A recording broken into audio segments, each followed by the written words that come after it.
اللہ کے نام سے جو سراسر رحمت ہے، جس کی شفقت ابدی ہے۔ اہل کتاب اور مشرکین میں سے جن لوگوں نے قرآن کا انکار کیا ہے وہ اپنی ضد سے باز آنے والے نہیں ہیں، یہاں تک کہ ان کی خواہش کے مطابق واضح نشانی ان کے پاس آ جائے،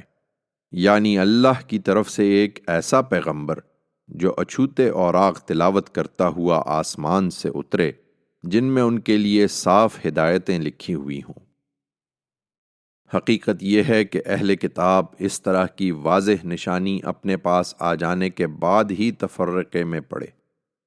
ان کو حکم یہی ہوا تھا کہ اللہ کی عبادت کریں، اطاعت کو اس کے لیے خالص کرتے ہوئے پوری یکسوئی کے ساتھ، اور نماز قائم کریں اور زکوٰۃ ادا کریں، یہی سیدھی ملت کا دین ہے۔ اہل کتاب اور مشرکین میں سے جن لوگوں نے اس ہٹ درمی کے ساتھ قرآن کا انکار کر دیا ہے وہ یقیناً جہنم کی آگ میں جائیں گے،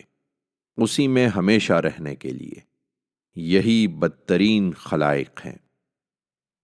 اس کے برخلاف جو لوگ ایمان لائے